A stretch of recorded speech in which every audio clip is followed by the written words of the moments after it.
Gosusluga masalan platniy, besplat ikkalamiz topshirib kelganmiz. Birinchi okошкаdan haqiqatda qaytargan. Aldab pul olyapti ekan yoki 30-iyundan keyin Ruit ilovasi bilan QR kod orqali keladi. Turinglar даже dokument qila olmagan insonlar va Pul so'rayotgan joylarda pul bermanglar akalar.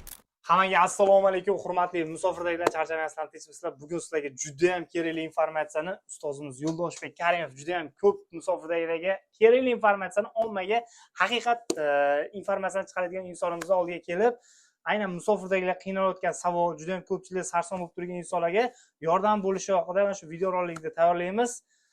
Ustoz assalomu alaykum. Assalomu alaykum. Charchamayapsizlar, tinchmisiz, omonmisiz? Charchamang. Saidjonov obunachilarga assalomu alaykum. Qo'llab-quvvatlab like bosib qo'yasizlar.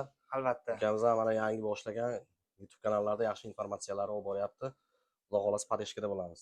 Xudo xolasa bu inson sababli aviakassalarimizni ochishga ancha hissalar qo'shilgan, YouTube kanalida yurib borishiga o'zlarini hissalar qo'shgan insonimiz bo'lishadi.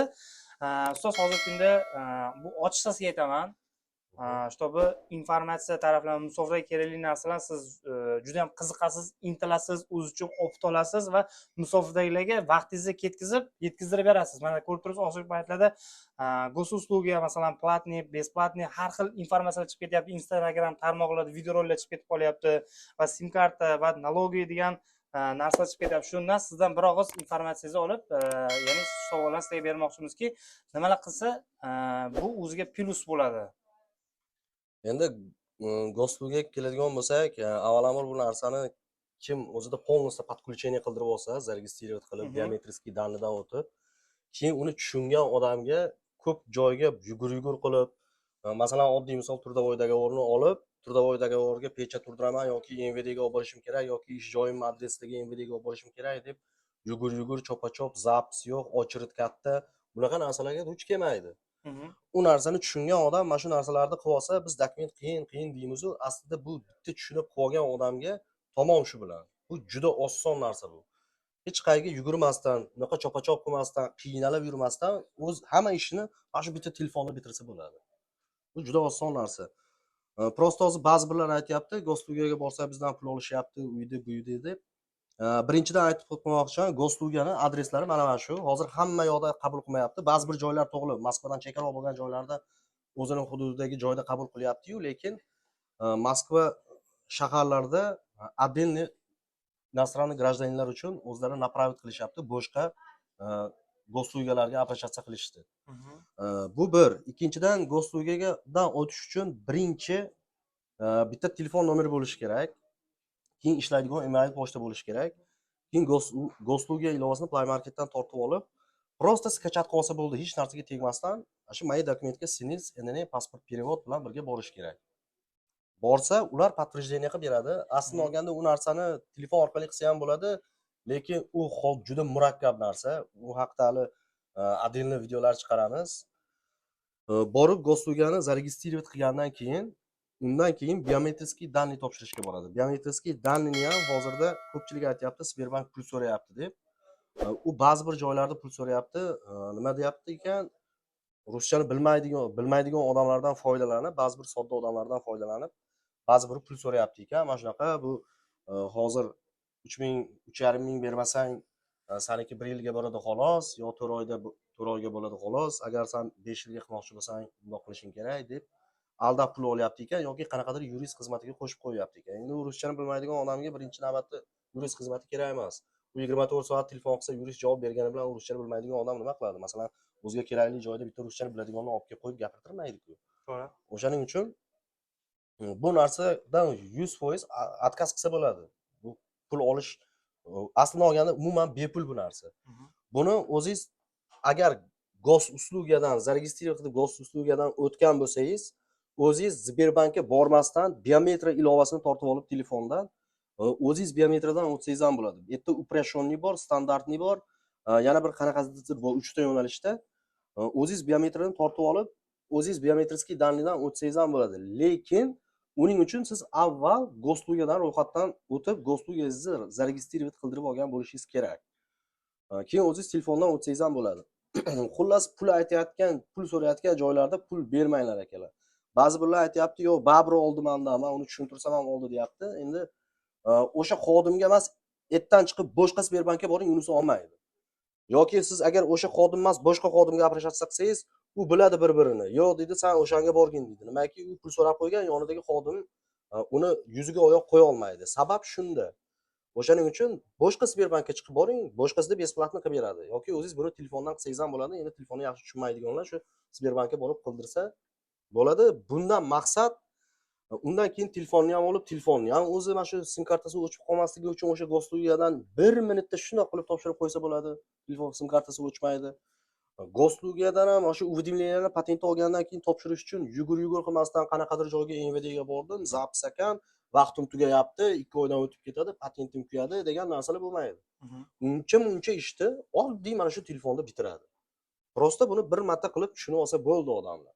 Bu haqida biz уведомление chiqqandan bir video qilamiz. Bu Goslugani ham hammasini prosta odamlar sal e'tiborliroq bo'lib, mana shunaqa foydali videolarni, foydali kontentlarga bir like bosib, bir kengroq tarqatib, oxirigacha sabr toqat qilib ko'rib, hali 1 minutlik narsani ko'radi-ku, ag'ini qimillatgan, u ko'rib o'tiradi-ku uni.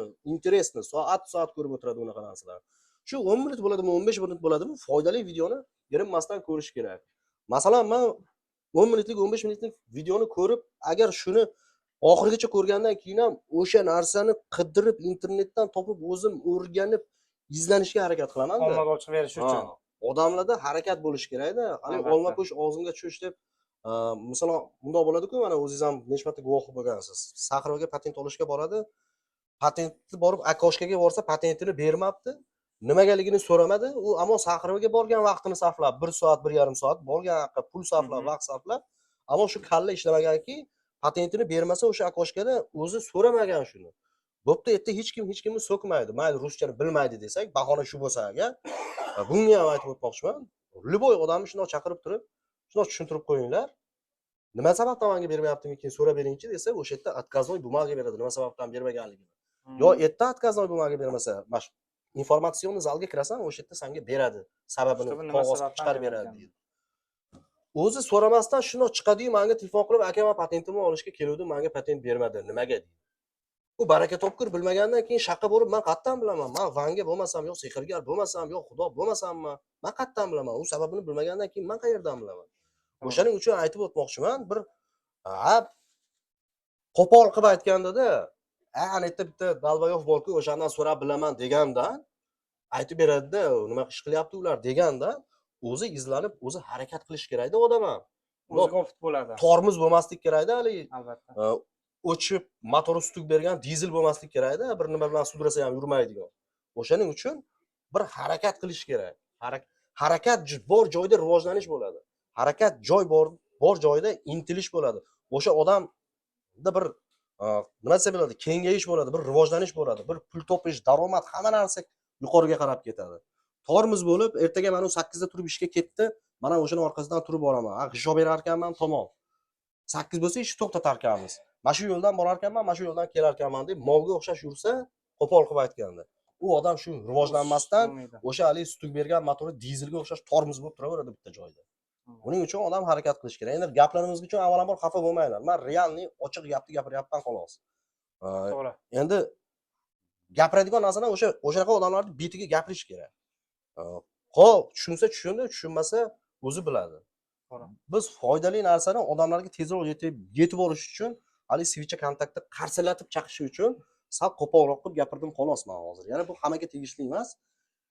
Endi mana savollaringiz bo'lsa, men bunaqa addushi javob berdim sizga. Yana qanaqa javob berishim kerak bilmadim. Yana savollar bersa berishingiz mumkin. Albatta. Keyingi mavzu, keyingi savolimiz shu musofirdagilarni eng chuqur o'ylantirib turgan savol. Mana juda ko'pchilik dachalarda, chetroqlarda ishlab yuradi, 2 yil, 3 yillab, 4 yillab dacha dokument qila olmagan insonlar va hozirgi kunda kirdi-chiqdi qilib dokument qilishga yoki shu holatda ham ya'ni dokument qila oladi, patent qila oladimi? Shu tarafdan ham ozgina informatsiya ko'rsatib Hozir 2025-yil o'zi 1-yanvardan bu qaror chiqqan edi. Aprel oyigacha edi, adashmasam 30-aprelgacha prezident farmoni, Vladimir Putinning farmoni chiqqan edi, 11-26-ukaz. O'sha farmon bo'yicha davlatdan pena bo'lib ketgan qarzdorlik bo'lmasa, 1 yilda ichida 2 marta olingan 5 minglik shtraflar bo'lmasa, deport zapret bo'lmasa, o'sha odamlar ushbu farmon bilan 100% borib patent ola oladi. Bu bir.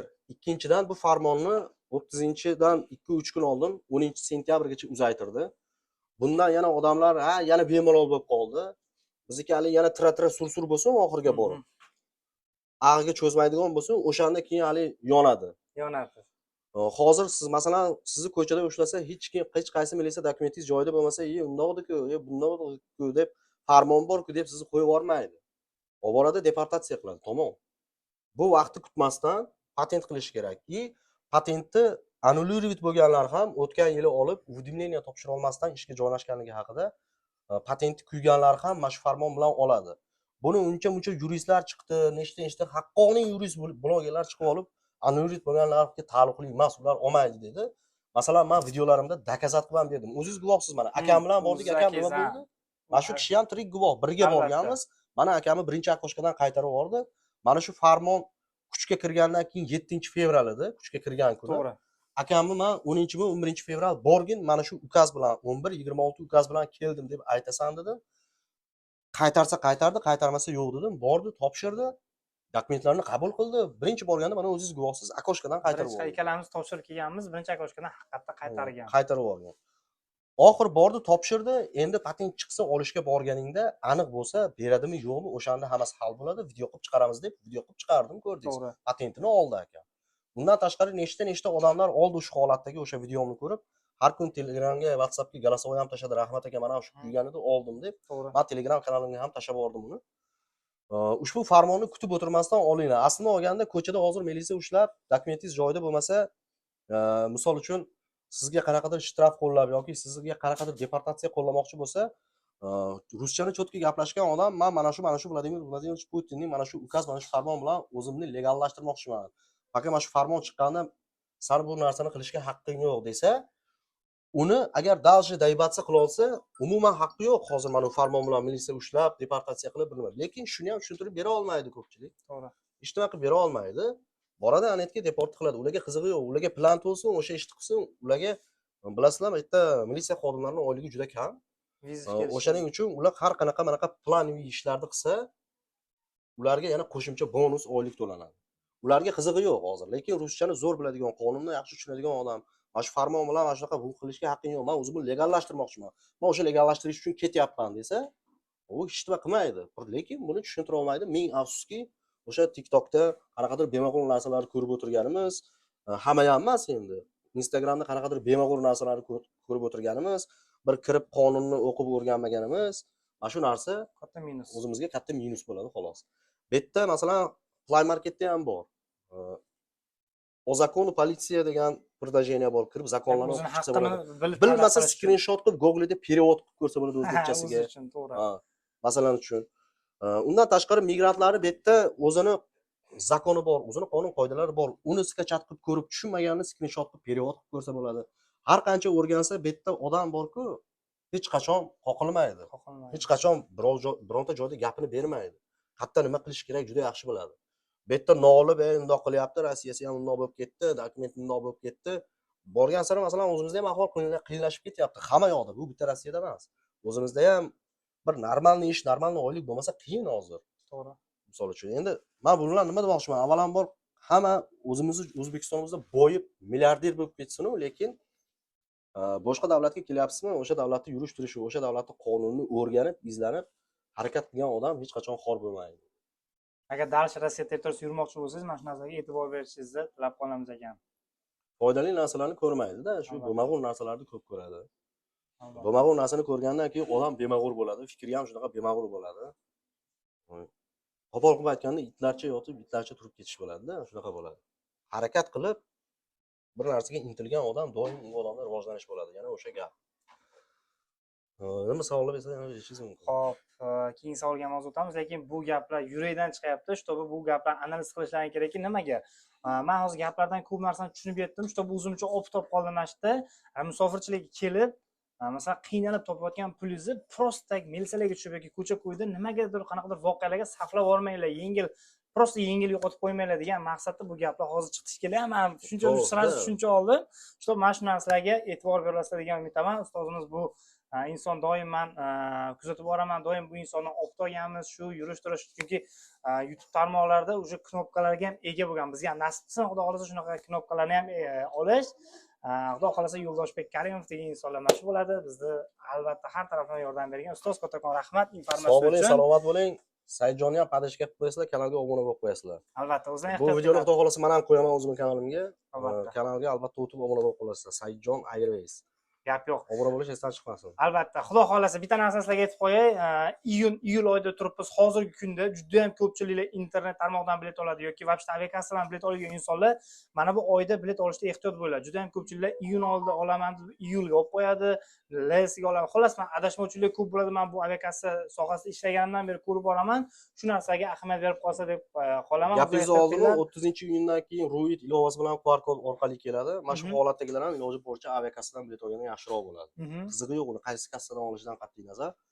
Mana shu QR kod bilan masalan qanaqadir отказ bo'lib qolsa, nimadir bo'lib qolsa, ishni tez hal qiladi. Masalan, aviakassadan olgan bileti vazirab qiladi, boshqa qiladi.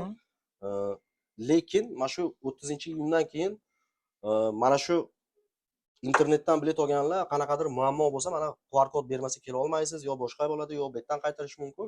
O'zingizga aviabilet muammo bo'lishi mumkin. To'g'ri, kuyib qolishingiz hech gap emas. Yoki vazirab qila olmaysiz uni, yoki bir eplay olmaysiz, u internetdan olganni biletingizga ham kuyib qolishingiz mumkin. Hatto yarmini bo'lsa ham qaytarib olish imkoni bor aviakassadan olgandan. Juda ham zo'r manfaatli video bo'ldi degan umiddaman. Albatta bu videoga like bosib, kommentariyada o'z fikringizni qoldiring. Shu kabi gaplardan analiz qilib chiqib, foydali bo'ldimi, bo'lmadimi, ochiqchasiga yozib yuboradi. Hammaga kattakon rahmat, o'zingizga ehtiyot qiling, like bosish esdan chiqmasin.